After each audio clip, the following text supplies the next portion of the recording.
ইয়াত সকলো স্থায়ী ৰাইজ আছে। ভাৰত স্বাধীনৰ পিছত আমি প্ৰথমখন পক্ষী দলং পাইছোঁ লক্ষীৰ পৰা জলেশ্বৰ, য'ত 100% সংখ্যালঘু ৰাইজ থাকে।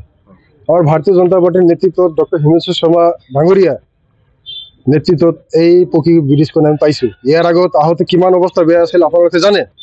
কিন্তু যোৱা ৰাতি যিখিনি কৰিল, টেকনিকেল ভিউ পইণ্টৰ পৰাও এই পিলাৰটো হয়তো ড্ৰপ আপ মানে তলত যাব পাৰে, ব্ৰিজখন থাকিব হয়তো অসুবিধা হ'ব। এতিয়া এটাই ব্যৱস্থা আছে, যেনেকৈ আমাৰ টেকনিকেল ছাৰে ক'ল, border pitching the art feeling কৰাৰ পিছত যদি হ'ব পাৰে, প্ৰথমে ক'ব নোৱাৰোঁ যে 100% হ'ব। তো ইয়াত এটা দুষ্ট চক্ৰে কামখিনি কৰিছে। আমাৰ অসমৰ দূৰদৰ্শী মুখ্যমন্ত্ৰী ডক্টৰ হিমন্ত বিশ্ব শৰ্মা ডাঙৰীয়াক আমি ভাৰতীয় জনতা পাৰ্টিৰ পৰা ৰাইজৰ পৰা অনুৰোধ কৰি আছোঁ যে ইয়াৰ এটা সঠিক তদন্ত হ'ব লাগে। আৰু যিহেতু আমাৰ কৰ্তৃপক্ষ আছে, তেখেতে তদন্ত 100% কৰিব। আমাৰ DC মহোদয়কো অনুৰোধ কৰিলোঁ, এতিয়াতো তদন্ত কৰি অতি সোনকালে এই কামখিনি সমাধান যে কৰে।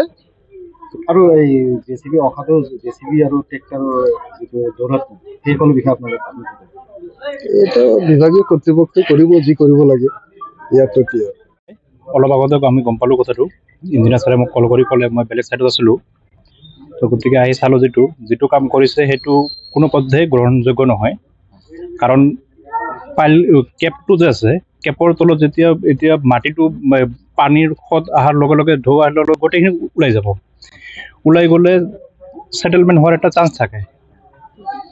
এতিয়া ইমিডিয়েট যদি আমি এইটো ব্যৱস্থা নলওঁ, তেনেহ'লে বহুত প্ৰব্লেম হ'ব। ওপৰত কিবা এটা প্ৰব্লেম হ'ব, চান্স আছে।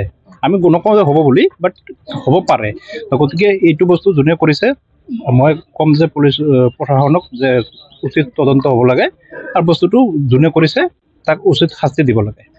আৰু লগতে আমি এইটো ইমিডিয়েট যদি ব্যৱস্থা কিবা নলওঁ, তেনেহ'লে এইটো প্ৰব্লেম হ'ব। মই ইঞ্জিনিয়াৰ ছাৰক ইনফৰ্ম কৰি আছোঁ বস্তুটো।